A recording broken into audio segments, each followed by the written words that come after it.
मुख्यमंत्री भजनलाल शर्मा के 18 अक्टूबर को प्रस्तावित नदबई दौरे को लेकर प्रशासनिक और राजनीतिक तैयारियां जोरों पर हैं। मुख्यमंत्री नदबई की कृषि उपज मंडी प्रांगण में एक विशाल जनसभा को संबोधित करेंगे। मुख्यमंत्री भजनलाल शर्मा शनिवार को आस्थाधाम में हंदीपुर बालाजी आएंगे। प्रस्तावित कार्यक्रम के अनुसार सीएम 10:50 बजे हेलीकॉप्टर से जयपुर एयरपोर्ट से रवाना होकर मीन भगवान मंदिर के पीछे स्थित हेलीपैड पहुंचेंगे। इसके बाद 11:30 से 12:30 बजे तक बालाजी पहुंचे।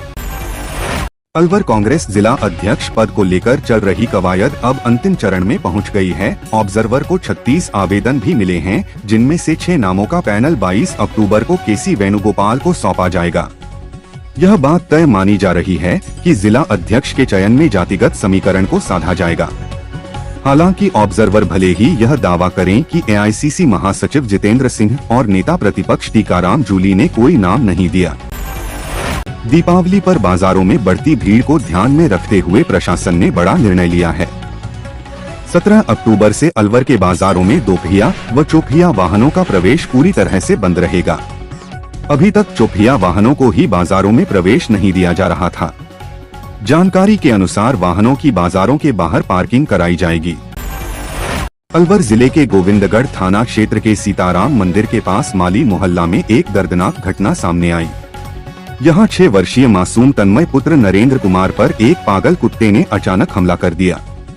हमले में बच्चे का एक गाल बुरी तरह फट गया, जबकि पैर पर भी गहरा घाव हो गया। गंभीर हालत में उसे गोविंदगढ़ अस्पताल ले जाया गया, जहां से डॉक्टरों ने उसे तुरंत अलवर जिला अस्पताल रेफर कर दिया। अलवर नगर निगम के कर्मचारियों द्वारा जन्म संबंधी वास्तविक डिटेल को एडिट कर नया जन्म प्रमाण पत्र जारी करने का मामला सामने आया है। जानकारी के अनुसार कबूल पत्नी नरेंद्र निवासी नांडू राजगढ़ ने 17 जनवरी 2016 को जनाना अस्पताल में बच्चे को जन्म दिया था। स्थानीय थाना पुलिस ने माल सप्लाई के दौरान ट्रक से रास्ते में कीमती मोबाइल व अन्य सामान चोरी करने वाली अंतर्राष्ट्रीय गैंग के 4 सदस्यों को और गिरफ्तार किया है। इस मामले में पुलिस अब तक 7 आरोपियों को गिरफ्तार कर चुकी है और इनके कब्जे से 108 मोबाइल बरामद कर चुकी है। खुशी की न्यूज के बाद भी गंगापुर सिटी के बामनवास गांव में सभी की आंख नम थी। वजह है सिरसाली का होनहार सुनील बैरवा, जो 1.5 महीने पहले बीमारी से जिंदगी की जंग हार गया था। उसका राजस्थान प्रशासनिक सेवा की अंतिम सूची में चयन हो गया है।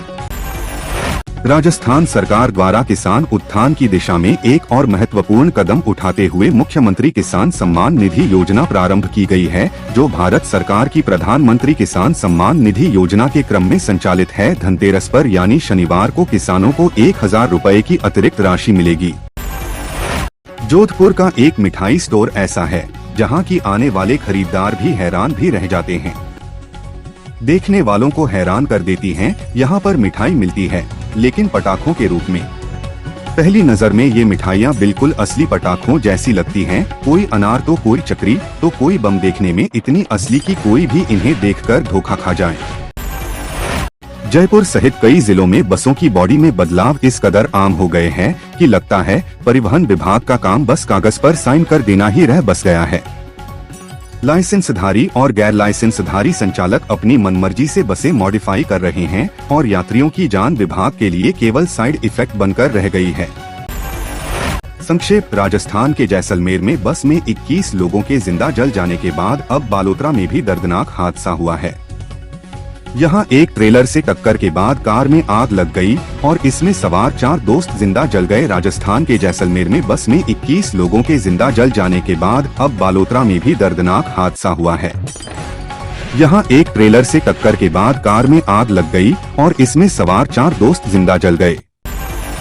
राजस्थान के बाड़मेर में स्थित सिंधरी थाना क्षेत्र के सड़ा गांव के पास मेघा हाईवे पर ट्रेलर और स्कॉर्पियो में जोरदार भिड़ंत हुई। देर रात हुए इस हादसे में कार में मौजूद 4 युवकों की जिंदा जलकर मौत हो गई, जबकि एक युवक गंभीर रूप से घायल हो गया। टक्कर इतनी जोरदार थी कि दोनों वाहनों में आग लग गई। देखते ही देखते आग ने विकराल रूप ले लिया और स्कॉर्पियो में सवार 4 लोग जिंदा जल गए। कन्नौज में उप निदेशक कृषि संतोष कुमार ने किसानों से फार्मर आईडी बनवाने का आग्रह किया है। उन्होंने कहा कि यदि किसानों ने फार्मर आईडी का पंजीकरण नहीं कराया तो उन्हें प्रधानमंत्री किसान सम्मान निधि की आगामी किस्त नहीं मिलेगी। किसानों को जन सेवा केंद्र पर खतौनी आधार कार्ड और आधार से जुड़ा मोबाइल नंबर लेकर जाना होगा। प्रधानमंत्री किसान सम्मान निधि योजना के तहत केंद्र सरकार हर 4 महीने में किसानों को 2000 रुपए की आर्थिक सहायता उपलब्ध करवाती है। यानी इस योजना के तहत योग्य किसानों को हर साल 6000 रुपए मिलते हैं। सरकार अब तक किसानों को 20 किस्त दे चुकी है। अब अक्टूबर महीने में केंद्र सरकार 21वीं किस्त जारी करने वाली है। सरकार ने देश भर में राशन कार्ड और गैस सब्सिडी व्यवस्था को अधिक पारदर्शी और सटीक बनाने के लिए 21 अक्टूबर 2025 से नए नियमों को लागू करने की घोषणा की है। इन नियमों का उद्देश्य है फर्जी कार्ड हटाना, असली लाभार्थियों तक अनाज और गैस सब्सिडी पहुंचाना और वितरण प्रणाली को तकनीकी रूप से मजबूत बनाना।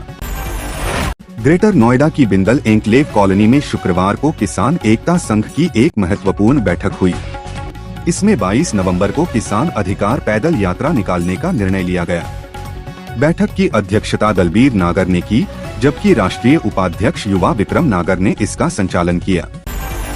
राजस्थान सिविल सेवा अधिकरण (रेट) ने माध्यमिक शिक्षा विभाग के जरिए जारी 2 प्रिंसिपल के तबादला आदेशों पर रोक लगा दी है।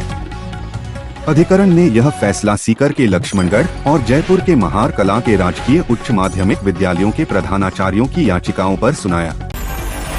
राजस्थान के जोधपुर के देवनगर थाने के सामने एक पेंट की दुकान में आग लग गई। वहीं आग बुझाने के प्रयास जारी हैं। पेंट के डिब्बों में रुककर आग लगने से धमाके हुए, जिसके कारण इलाके में दहशत का माहौल बन गया। वहीं आग बुझाने के लिए फायर ब्रिगेड की कई गाड़ियां मौके पर पहुंच चुकी है। अभी तक आग से किसी के हताहत होने की कोई खबर नहीं है।